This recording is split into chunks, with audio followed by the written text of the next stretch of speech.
আসসালামু আলাইকুম আমার প্রিয় বন্ধুরা, আশা করছি সবাই অনেক ভালো আছেন। আমরাও না অনেক ভালো আছি। যে যেখান থেকে এই মুহূর্তে আমার ভিডিওটি দেখা শুরু করেছেন, আশা করছি সবাই অনেক ভালো আছেন।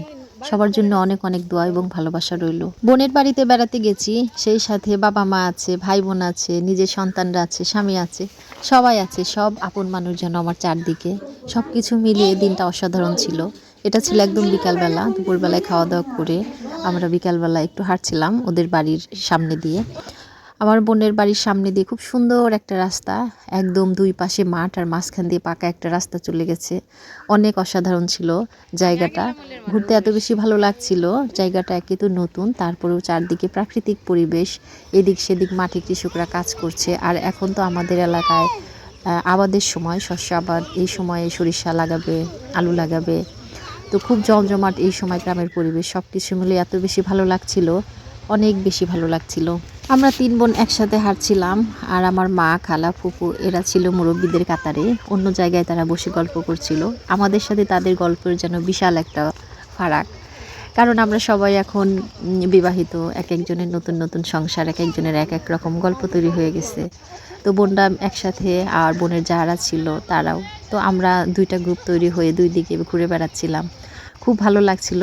মনে হচ্ছিল যেন মনের কোণে জমে থাকা যত কথা আছে আজকে সব উজাড় করে সবার সাথে বলবো, বোনদের সাথে বলবো, সবার সাথে না।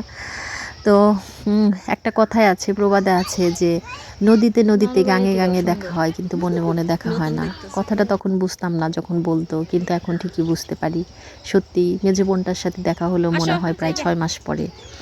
আর ছোট বোন যেহেতু বাড়ির কাছেই বিয়ে হয়েছে, বাবার বাড়িতে গেলে তা ওর সাথে একটু দেখা হয়, কিন্তু মেজো বোনের সাথে দেখাটা খুবই কম হয়। নানু বাড়ি থেকেও সুন্দর নতুন দেখতেছে তো। তো পরিবেশটা আমার মেয়েরা অনেক বেশি এনজয় করেছিল, খুব ভালো লেগেছিল। যাই হোক, এটাই হচ্ছে বোনের বাড়ির শেষ বিকেলটা আর কি। তো সকালবেলায় উঠে চলে যাব আমাদের বাড়িতে, আমার বাবার বাড়িতে। সেখানে গিয়ে একদিন থেকে তারপরে চলে যেতে হবে, কারণ মেয়েদের পরীক্ষা চলে আসছে। ইচ্ছা করলেও আর থাকা যাবে না, কিন্তু আমার বাবার বাড়িতে আসলে না, 1-2 দিন থাকলে না মন ভরে না। আমি সব সময় দেখা যায় 1 সপ্তাহ বা 10 দিন এরকম সময় নিয়ে আসি। অল্প সময়ের জন্য হলে আমি আসিই না। আর এবার আসছি বোনদের রিকোয়েস্টে, দাওয়াত ছিল মূলত এজন্যই। আর একসাথে সবার সাথে একটা দেখা হওয়ার লোভ, যেটা আর সামলাতে পারলাম না, তাই 2 দিনের জন্য আসছিলাম। আর আমাকে 2 দিন থেকেই যেতে হবে, এবার আর কোনো বাহানাই চলবে না। কারণ অন্যান্য সময় আমি হয়তো 1 সপ্তাহের কথা বলে 15 দিন থাকতে পারি, কিন্তু এবার যেহেতু মেয়েদের পরীক্ষা, কিছুতেই থাকা যাবে না। তো এটা আমাদের বাড়িতে বিকালবেলা, পরের দিন বিকালবেলা আমার বাবার বাড়ির বিকালবেলা। তো আমার বাবার বাড়ির সাইডের প্রাকৃতিক পরিবেশ, সেটাও চোখ ধাঁধানো। এই যে দেখছেন, এগুলা হচ্ছে গরুর গোবর থেকে তৈরি হয় ঘুষি। এগুলো আমাদের এলাকায় রান্নার কাজে ব্যবহার করে। তো বিকালবেলা আমার মেজো বোনের জামাই, বাচ্চা কাচ্চা সবাই মিলে আর কি আমরা এই জায়গাটায় না আসলে না আমাদের মনে হয় যে কী যেন একটা থেকে যায়, কি যেন একটা অতৃপ্তি, এইরকম আর কি। বিকাল হলেই আমরা এইদিকে সময় কাটাই। আর ওই যে বললাম, এখনকার বিকালটা আরও অনেক বেশি সুন্দর। কৃষক জমিতে কাজ করতেছে, তারপরে চারদিকে মেশিনের একটা আওয়াজ, মানে এই আওয়াজগুলোও না মধুর মনে হয়। এই সময়গুলোতে অনেক বেশি ভালো লাগে, বিদঘুটে লাগে না। তো বিকালবেলা আমরা সবাই চলে আসছি, আমার মা, খালারাও আসছে, আর আমার ফুপুরা তো চলে গেছে, কিন্তু আমার একটা খালা এখানে আছে। আর এখন কিন্তু এই নতুন জমিতে নতুন নতুন শাক উঠছে।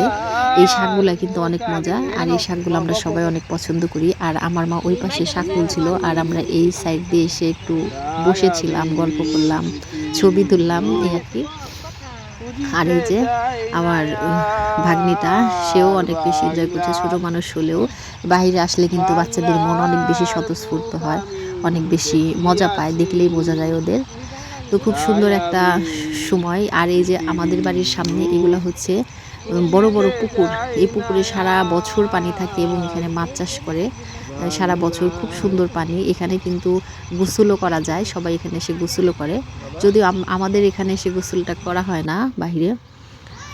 তো একটু পর পর এই যে ঘোড়ার গাড়ি দিয়ে এগুলা হচ্ছে, এই যে ঘাস টাস এগুলাই যাচ্ছে। এখন যেহেতু কোনো শস্য নাই জমিতে, এগুলা হচ্ছে ঘাস। আর এই ঘাসগুলা দিয়ে কী করবে জানেন? এগুলা শুকিয়ে এই যে গরুর ঘরে বিছাবে। গরুর ঘরে এখন তো শীত আসছে, গরুর যে শীত লাগে আর কি, গরুর জন্যে এটা হচ্ছে কি বলে, তোশক তৈরি করা হবে এরকম আর কি।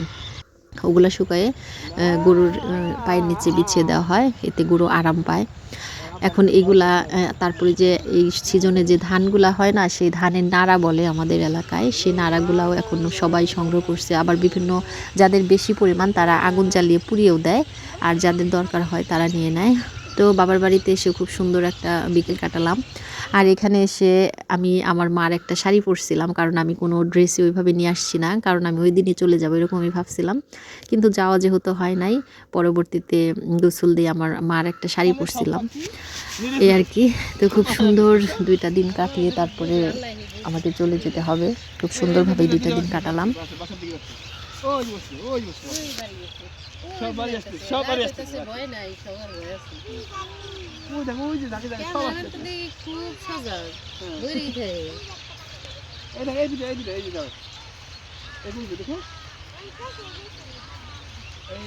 সন্ধ্যা হয়ে যাচ্ছে, পাখি নিরে ফিরে যাচ্ছে, কিচিরমিচির করে নীরের দিকে ফিরে যাচ্ছে, আর যেন জানানি দিচ্ছে সন্ধ্যা হয়ে গেছে, বাড়ি ফিরতে হবে।